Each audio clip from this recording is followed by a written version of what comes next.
Well, Disney had been through a really difficult time. I'm so disappointed in Disney. Well, they put it all on her. Now they failed. Here's what happened. She made the cardinal error. If I'm Bob Iger, you know what we're doing? Emergency meeting. We're putting Snow White on hold for 2 years. I would highly advise that you boycott this film, no matter how much your children love Snow White. Did Disney fail to give you a healthy paycheck for, like, cry me a river? Close to when I was supposed to step down.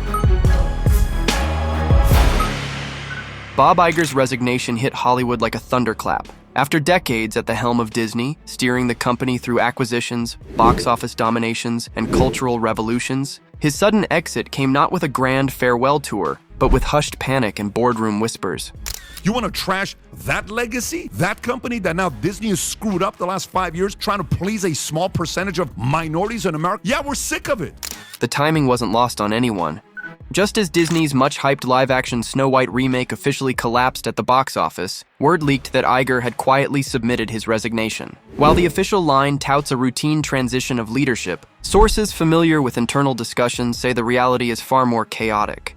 So the more you do this, Disney, Iger, Rachel Zegler, whatever her name is, yes, this is exactly the backlash you're going to get from parents who have kids who are your customers.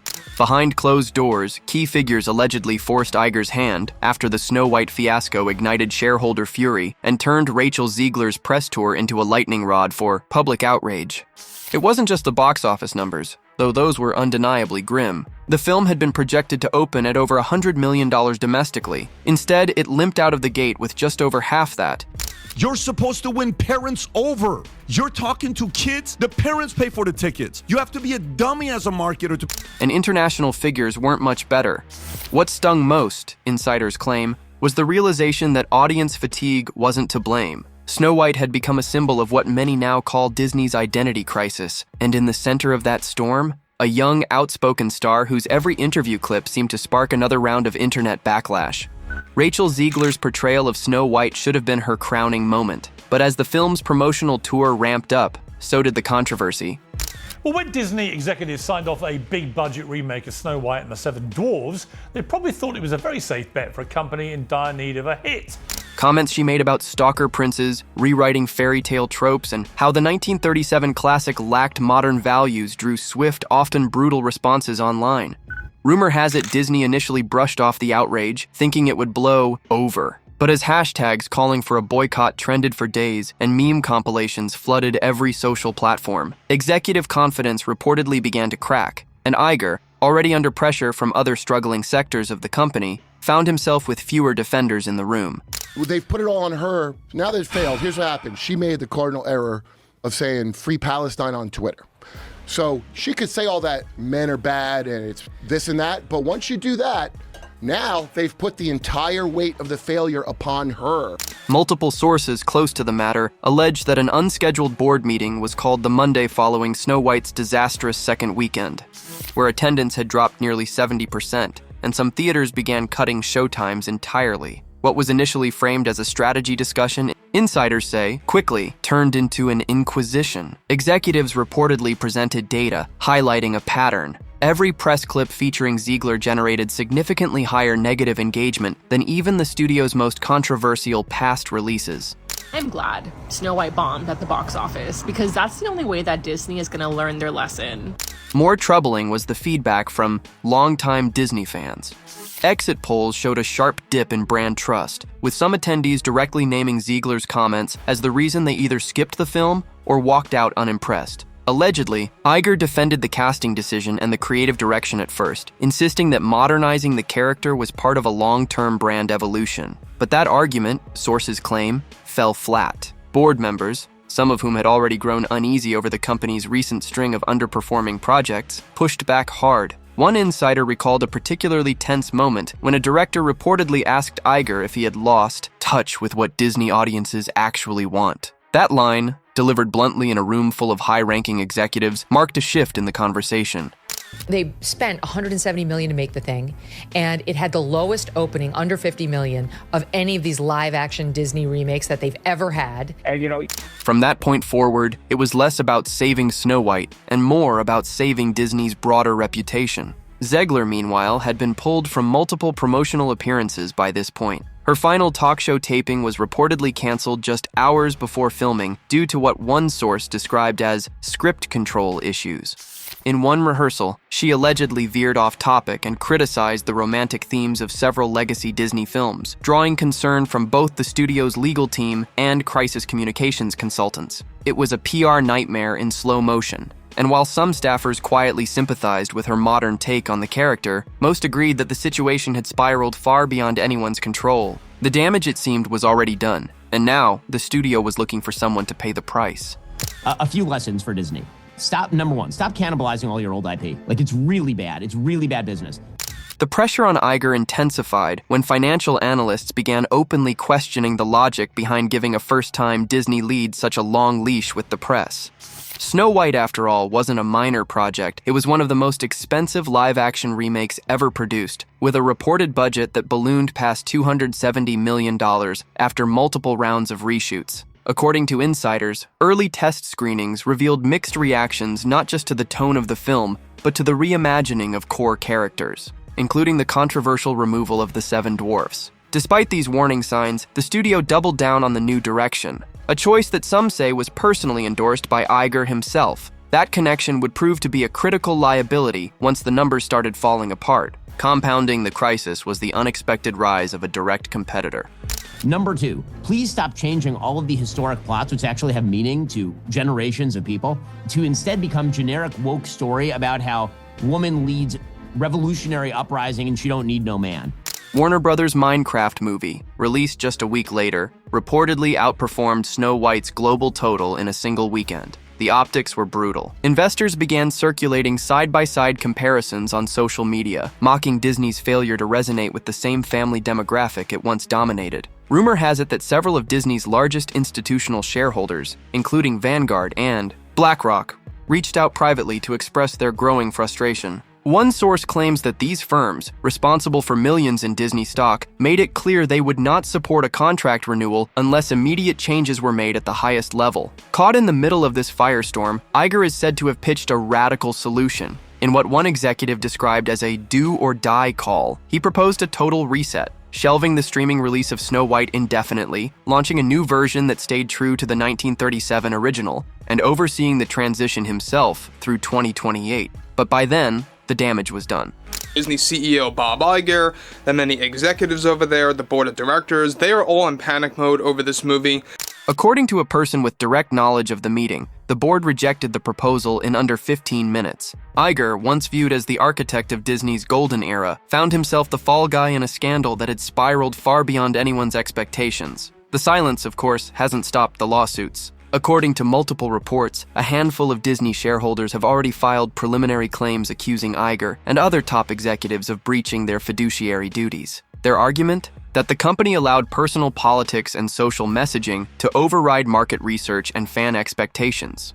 Some of these legal filings go so far as to name Zegler directly, alleging that her ongoing disregard for core audience values was a measurable factor in the film's commercial underperformance. Most legal analysts believe these lawsuits are unlikely to survive in court, but they've already created another layer of bad press that Disney's new leadership will have to navigate carefully.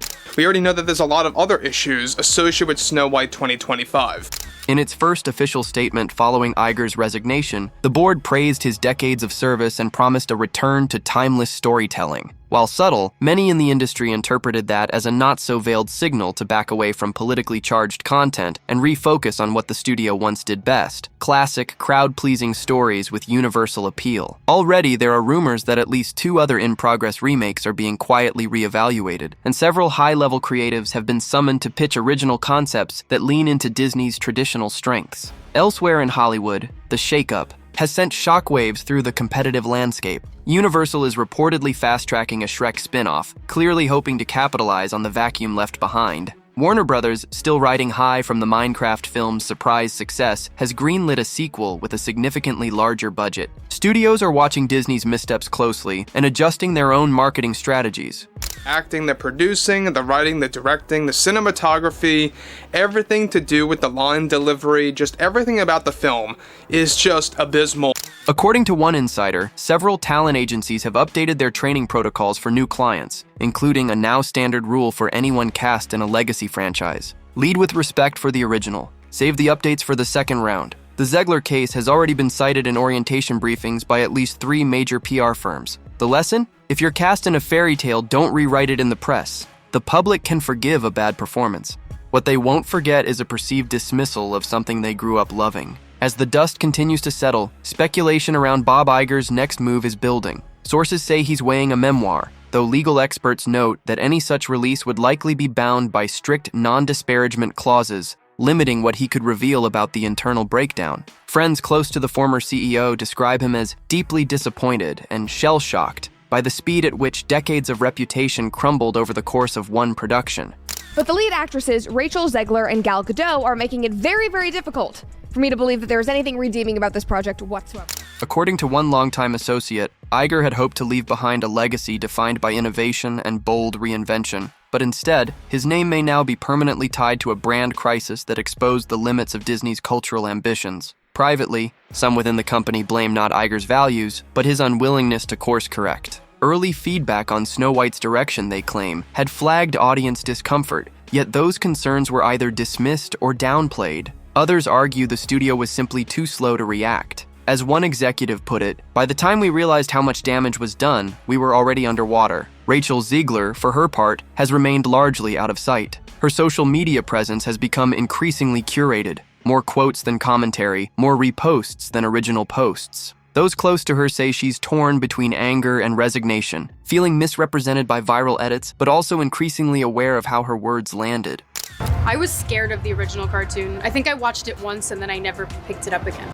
While some insiders claim she's hopeful a bold comeback could change the narrative, others say she's exploring the possibility of stepping away from film altogether, at least temporarily, to refocus on stage work, where the environment may be more welcoming and less driven by algorithms. One former Disney producer remarked that Ziegler's rise and fall has become an industry-wide cautionary tale, one that may reshape how studios manage talent, how stars are coached during press tours, and how much freedom actors are given to speak their truth when promoting a multi-million-dollar brand. And while some still defend her as a young woman unfairly scapegoated for a studio-wide failure, there's no denying that her career now carries a layer of risk most casting directors are hesitant to take on. The long-term implications of this fallout are still unraveling. For Disney, the challenge now isn't just repairing its relationship with audiences, it's rebuilding internal trust. Staffers who once championed bold reinventions are suddenly second-guessing every pitch. Departments, once given carte blanche to reimagine the classics, are reportedly being told to rein it in. Doesn't sound like something a little kid would like. Was terrified of it. Never revisited Snow White again. Several internal review panels have been restructured, and creative approvals now pass through more traditional channels. The vibe, as one animator put it, has shifted from innovation to damage control. What was meant to be a progressive update to a beloved story instead became a cultural lightning rod. And the studio has learned, perhaps the hard way, that even fairy tales aren't safe from backlash when modern commentary overshadows nostalgic charm. Whether Disney can truly return to the magic it once embodied remains to be seen. But the decision to part ways with Iger, one of its most iconic leaders, makes it clear. The company knows the stakes have never been higher. As for Rachel Zegler, the road ahead is uncertain. While some fans continue to defend her unapologetic stance, others view her as the catalyst for a much bigger reckoning. She remains a polarizing figure, admired for her talent, but scrutinized for how she handled the spotlight. And until the public sees her in a new role, one far removed from the Disney drama, it's unlikely the cloud will fully lift. And if you disagree with this sentiment, just hit the unfollow button. For now, her name remains entangled in one of the most public breakdowns of a Disney franchise in modern memory. And then there's Bob Iger, once the golden child of entertainment, now quietly stepping aside amid the ruins of what was supposed to be another chapter in Disney's triumph story. Whether history will view him as a visionary who took one risk too many, or a CEO who simply stayed too long, remains to be seen. But one thing is certain, the Snow White disaster has rewritten. More than just a classic fairy tale, it's redrawn the boundaries of how far a legacy can bend before it breaks. What do you think? Can Disney ever fully recover from this? Or has the Snow White fiasco exposed cracks too deep to patch over? Should Rachel Zegler be held accountable? Or is she simply the wrong person in the wrong place at the worst possible time? Let us know in the comments below. Don't forget to like this video if you enjoy deep dives into Hollywood drama, and make sure to subscribe and watch the next video on your screen.